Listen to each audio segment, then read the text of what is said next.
Hey, You are Locked On Golden Gophers. No matter what we're going to do here, we're just going to keep rowing. Your daily podcast on the Minnesota Golden Gophers. However it turns out, we're just going to keep rowing. Part of the Locked On Podcast Network. Your team every day. We're just going to keep rowing, and keep rowing.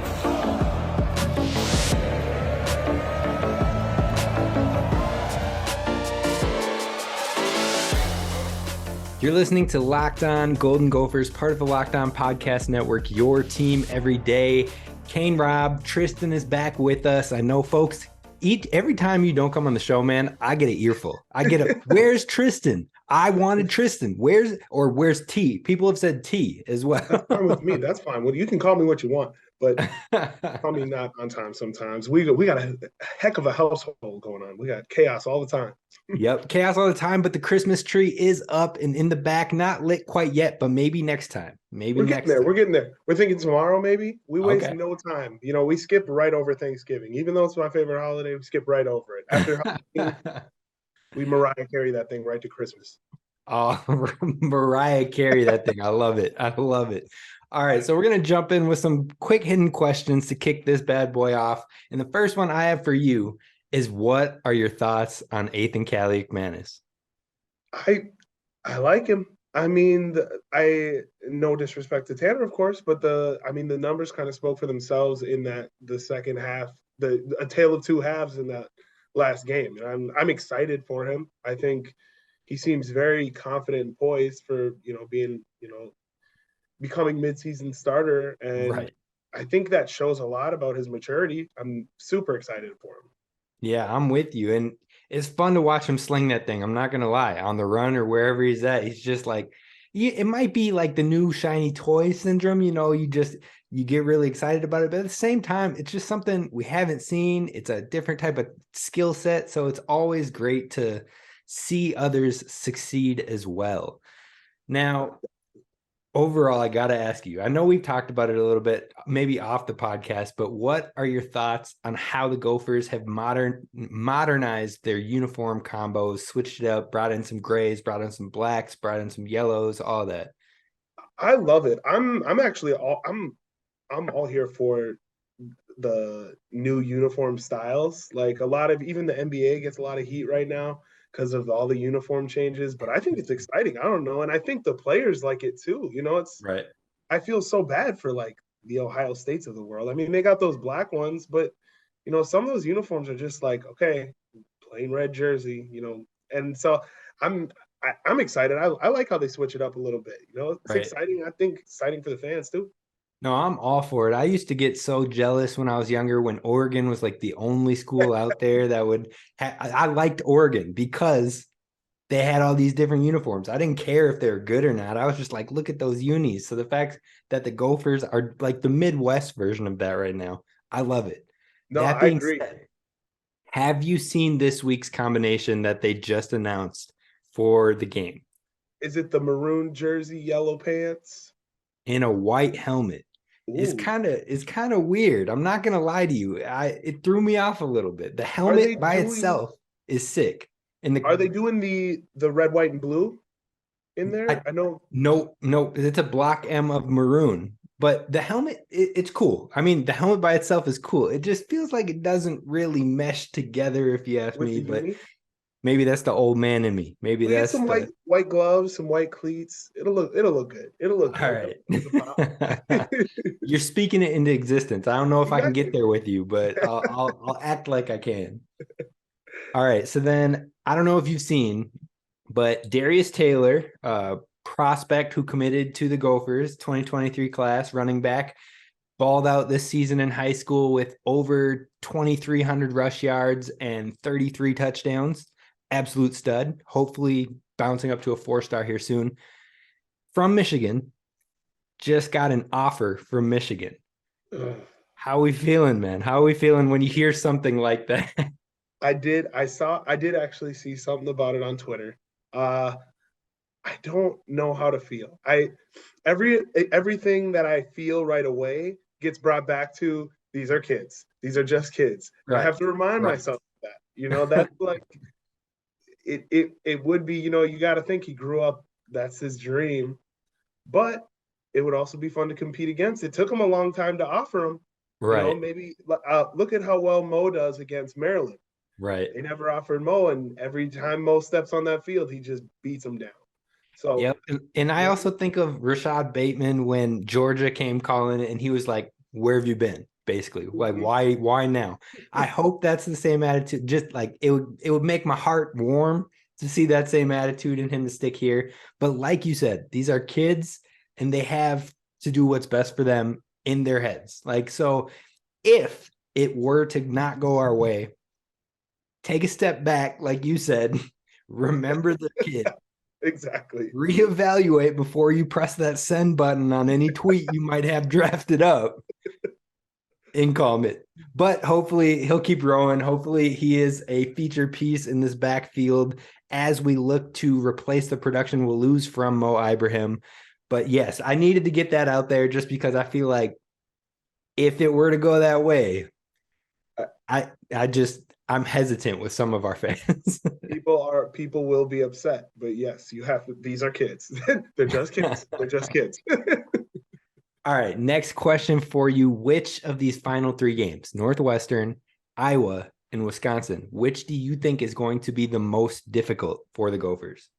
I mean, granted, Northwestern had a great game last week, and they played. I don't care about the weather conditions. That's still Ohio State. They played. They balled out. But I gotta go with Iowa. I think we're at Iowa, and Nope, we're here. Oh, we're here against Iowa. We're at Wisconsin. Yep. I'm backwards. But either way, Iowa always is a battle. Yep. Wisconsin even last year it's always a great game against them too. But I just feel like Iowa's they can look however they need to look all year. They could not win a single game and still come to Minnesota, and they're going to play their asses off, and we're going to play our asses off. It's going to be great. Right. I'm with you. I mean, PJ's still looking to get one against Kirk Ferentz and Iowa Hawkeyes. So I feel like I'm with you, but at the same time, I feel like Wisconsin has to have a little bitter taste in their mouth, knowing the Axe is here in Minnesota, that it's been here 2 of the last 3 years. If they make it 3 out of 4, times are changing. So every time they hear jump around, all they're going to think about, they got to be just thinking about the field.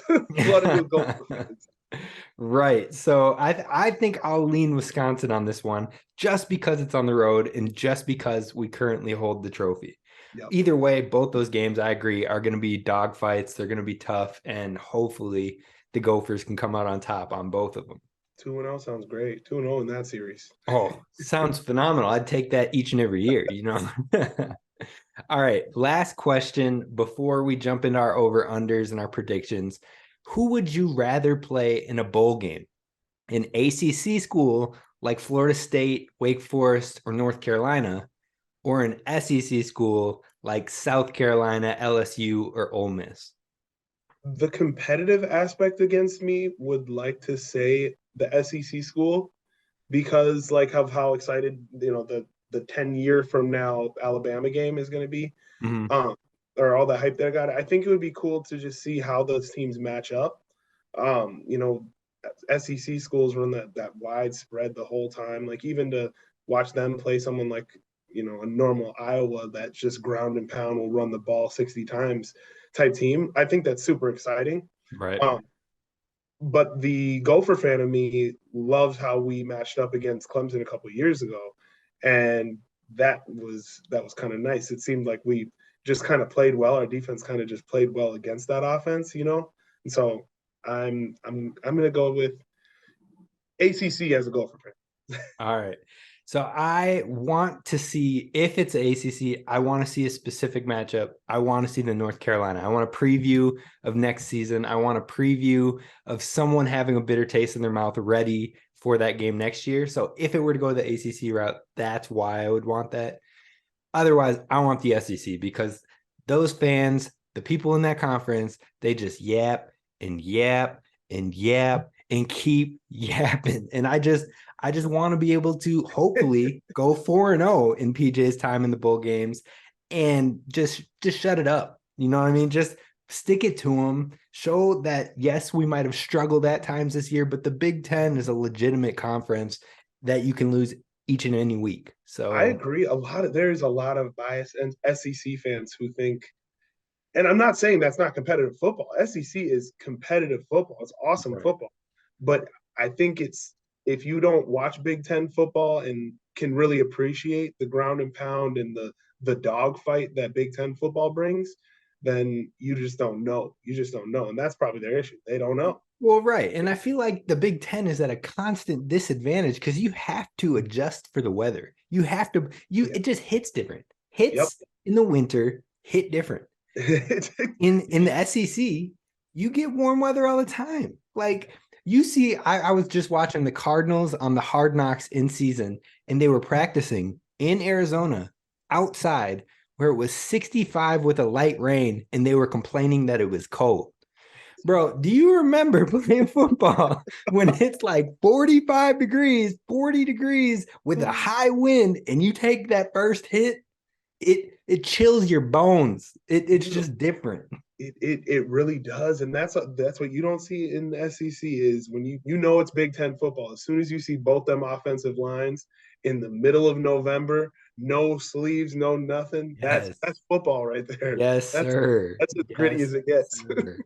I am with you. So overall, that's going to do it for our quick questions. We'll jump into the main reason we are here, the over-unders, the predictions. But first, we got to talk to you about our friends over at Underdog. This episode today is brought to you by Underdog. And you know what? It's the easiest way to play some college fantasy football over the weekend. So you've heard us talk about it before. We've literally done the picks here on the show for you. You just pick a handful, maybe 3 to 5 over-unders, and then you use the promo code Locked On. Let me make sure this is the right promo code before I go out here telling people the wrong thing.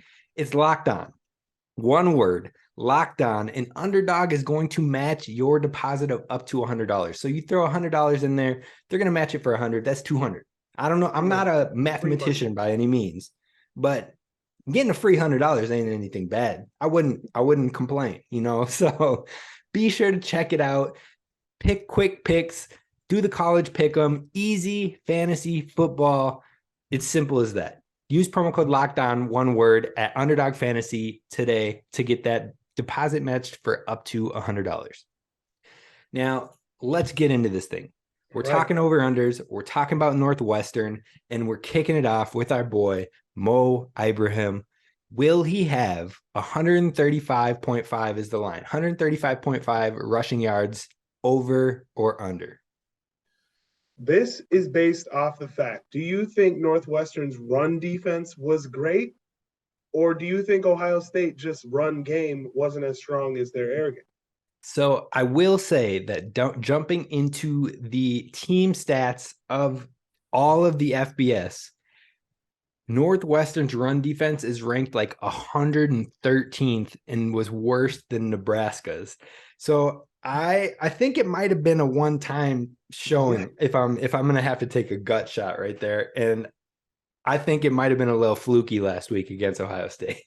I feel that. I'm definitely going over then, the usual, because 135, last week he hit that almost. I think he was just under. We got close to the prediction to, you hit it. You did hit it last time. Yes, I am going to go over 135. Over 135. I think it's tough. I think it definitely could be there. It's going to be right around there. I think I tried to make it difficult. 120 was too easy. 125 was too easy. You creep into those 130s, and I'm like, ooh, I'm never know. You could tell me 200 yards, and I'd still probably hit the over. I could get my mind wrapped around it. I could talk my way into it. He'll talk the over. He's the over guy. You guys know this by now. He's the over guy. No fun. Unless we're talking about another school. Then he's the under guy. Yeah. I'm going to go under. I'm going to say he gets like 128. 128 just under. Now, the starting quarterback, it's up for question. Who's going to start? There's rumors out there that it is Athan Kaliakmanis. There's rumors out there that Tanner might have suffered another concussion. None of that has been confirmed. Hopefully it's not at this. Hopefully it's not a concussion. Let me clear that up, because people, if I say hopefully it's not, and they're like, you don't want it to be Athan. You don't want like, oh, whoa there. That's not We what don't I was cheer saying. for injuries. We don't cheer for injuries. Right, exactly. Especially concussions. Those are life-altering things. That's not a one-time deal, especially in short time spans. So hopefully it's not a concussion. Hopefully we got our thoughts and our prayers out there with Tanner and his family. That being said, whoever's the starting quarterback, let's run with Athan just because it seems it's skewing that way. The line is 185.5 passing yards. Are you over or under on that one?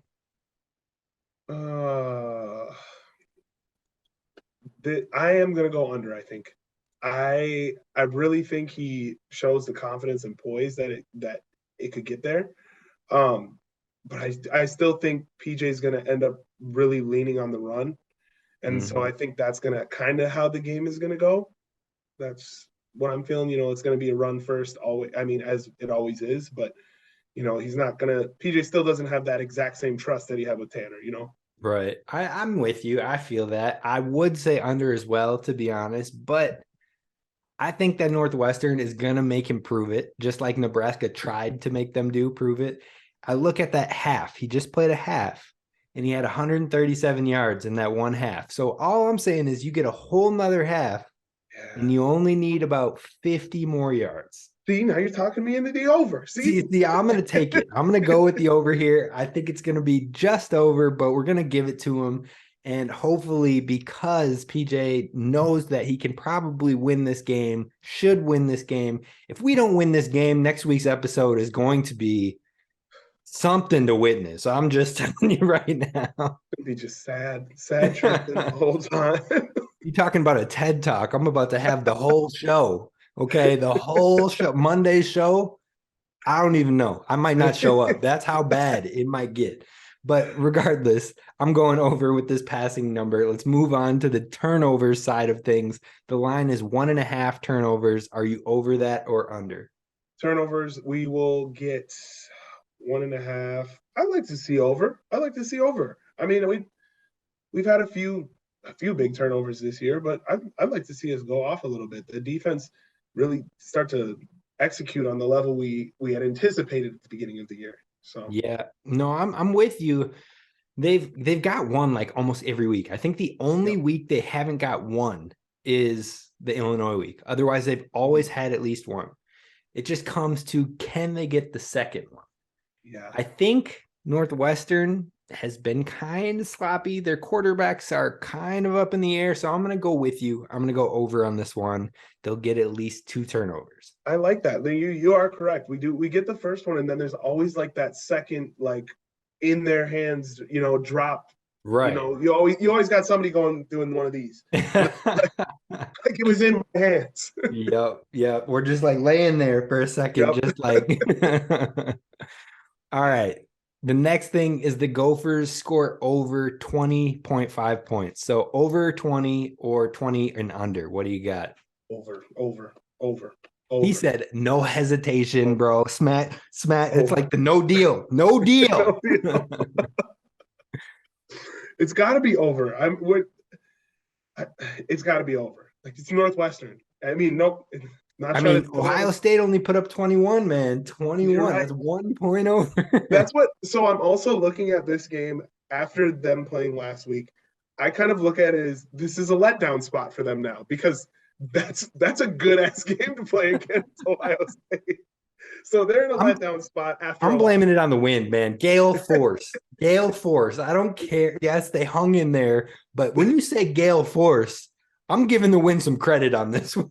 You cannot tell me that it was not celebrations. There was not celebrations happening that we did not get. They didn't. That Ohio State didn't put up 60 against us. CJ Stroud didn't even have 100 yards, man. They were probably out there like, look, this was the Super Bowl, okay? This was the national championship. They're probably hanging their hats on. If CJ doesn't win Heisman, you can thank us. Right, exactly. That was their trophy. You didn't get the Heisman. You're welcome. I'm here for it. I can't act like I wouldn't be doing the same thing. I still flash back to that first half of Ohio State last year. I talk about it. I'm like, well, we always have that first half of Ohio State.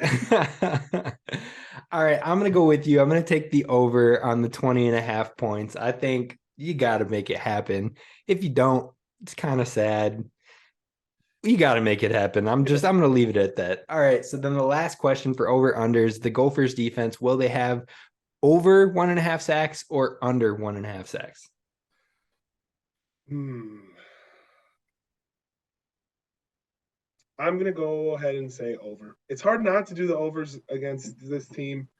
They're not put together. They're not built like even, Nebraska we've got last week. And I'm going over. You're a better man than me because I have trust issues and I know this defensive line and the pressures that they struggle to create. I saw it one time, but I got trust issues, man. I can't believe it until I see it a couple times. So I'm going to take the under, maybe to get one, but I don't know if we can pull off more than one.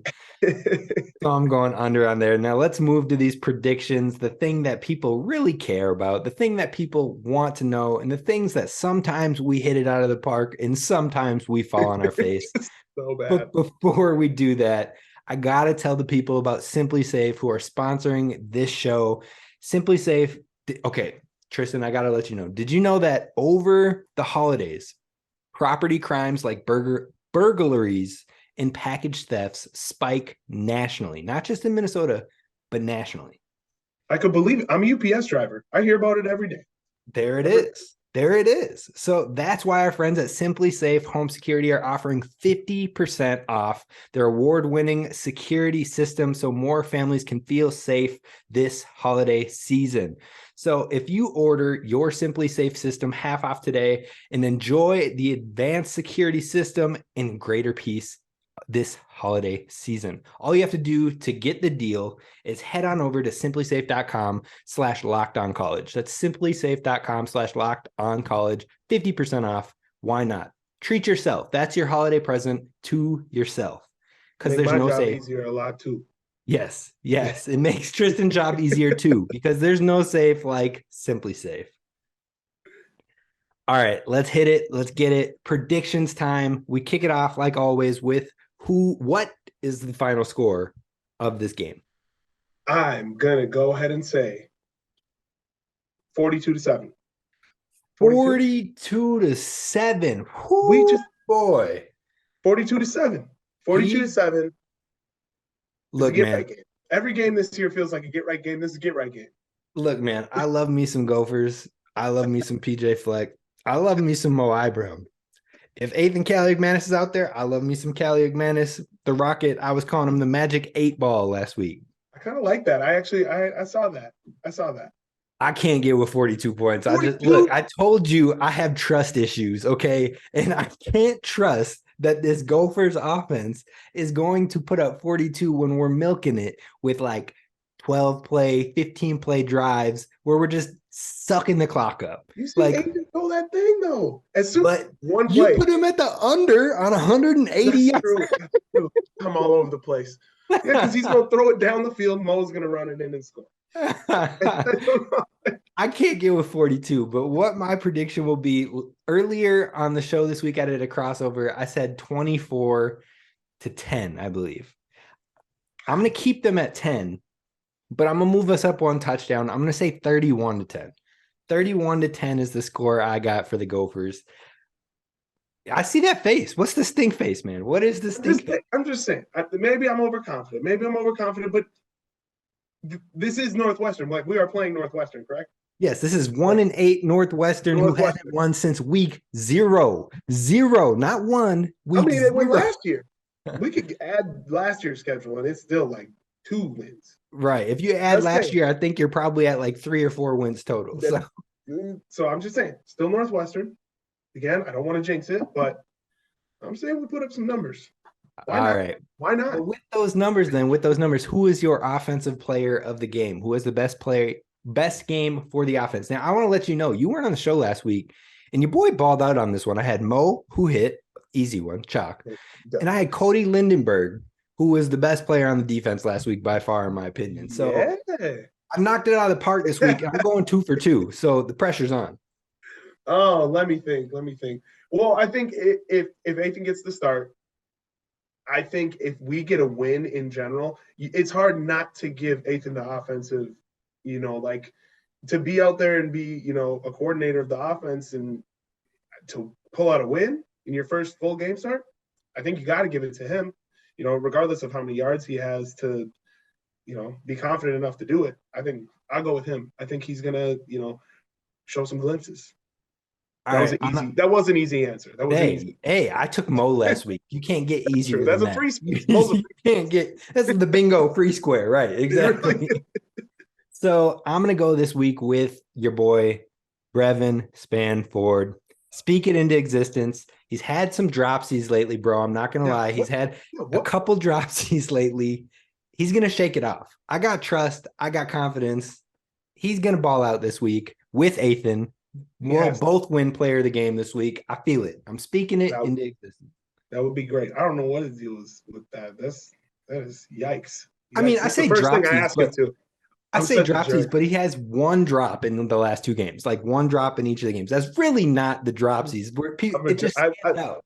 First thing I said to him after the last home game, first words out of my mouth. So you just didn't want to score a touchdown again, huh? What was the response? Yeah, what was the response? Nice. I can't let him live. You got to take your small victories, even though they're also losses for you. Like you take those to heart. When it happens, you're like, man, like you act like you score when he scores. I know it. I do. Right. I'm sure you can hear me up in the box when he's right. All right, we got to keep going. Keep going to the defense. Who you got? Right. Defensive player of the game. Newbin. You took Mo last week, easy pick. I'm taking Newbin this week. He's going to go off. All right, I'm going to go. Look, I know I took the under on the sacks, but I'm going to go with Ja Joyner. I think that boy has been just trending upwards each and every week. He went like 2 pressures 3 weeks ago, 3 pressures 2 weeks ago, 5 pressures last week. Let's keep that trend going. Ja Joyner is going to get after it, and he's going to be my defensive player of the game. All right. I like it. Who will be the most effective pass catcher? I can't go with Brev. I'm not going to go with him. I don't want to jinx him. I can't do it. Let's go.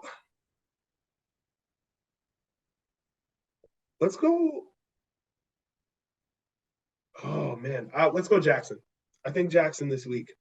Dalen Wright had a week last week, and I think I like Jackson this week because they got to key on somebody. So I think he's going to find himself open quite often. All right. I'm not going to double down on Brev because I feel like that's too easy. So I'm going to go with Dalen Wright. If Athan Callick-Manis is throwing that ball, he trusts Dalen. He puts the ball up on 50-50 balls. We saw it last week where dude had 2 grabs for like 57 yards, and one of them was just beautiful. Just chef's kiss. So good. I think if he's out there at quarterback, Dalen's going to get some looks, and we're going to get cooking. So I'm going with Dalen for the pass catcher this week. I like it. All right, we got 2 questions left. The first one we'll go with is who scores the first touchdown for the Gophers in this game? Free space. It's got to be Mo. It was always Mo. I'm letting you take the free space, and I'm going with the QB. I'm going with the magic 8 ball. I'm going with Athan, running it in. Read option. Everybody's going to stack out for Mo, and they're just going to bite so hard, and Athan's going to run that bad boy in. I can see the celebration now. They will go crazy. I love watching the Gophers score. It's like every single player on the team got a touchdown. I know they basically did, but man, they are all so happy for each other. Right. All right, the final question. Who is going to be the surprise player of the week for the Gophers? I guess I didn't think about this much. I'm going to go with your boy on the offensive line, Carroll. I think he cleans it up, and I think he impresses you today. I don't want to see one mean tweet from you this weekend. Let's just be clear. Mean tweet is a stretch. I'm out here tweeting facts. Not a mean tweet. I'm out here tweeing facts. I can get ugly on this thing. I think he's going to impress you this week. I'm excited for it. Because, look, we could get like like Fallon ugly, mean tweets. We can get on that level, okay? Your boy has been just tweeting facts about the pressures that have been given up, and we need to clean that up. Quinn, hope you're listening today, Quinn. I got love, I got respect. I want you to do good, but we got to clean that up, man. Right. I think you will. I think you will. He's gonna look good this week. That's gonna surprise. That's gonna be for you. Just for me. Just for me. All right. I'm gonna go with Flip Dixon. He had a rough game last week. PFF did not like him last week. I think he graded out in like the 30s. It was a rough one. He had some missed tackles. He gave up some passes. That's not the Flip we know. That's not the Flip we love. And dude's a monster. So I think he gets right this week. And I think he's going to get his first interception of the season this week. Yeah, I'm a big name guy. That's a good name. That's a name right there. So, yep, I agree with you. All right, that's going to do it for us. Thank you for listening to Locked On Golden Gophers. This is Kane and Tristyn signing off. You got any words for him before we head out? No, man. Let's just go get this dub. Let's get this dub, and let's just have a great weekend. I'm very excited. I don't feel as stressed as I usually do going into games. I'm hoping that it can remain that way. All right, Gophers fans, show up, show out, be loud, be proud, and warm up. This is the warm-up game for the final home game versus Iowa. So back to back, bring your loudest energy, bring the hype. If Athan's out there, cheer. If Tanner's out there, cheer. I don't care who it is. Cheer your butt off. That's going to do it for us. Sky Yuma, row the boat, go Gophers. I said it out of order, but you're going to love it. See ya.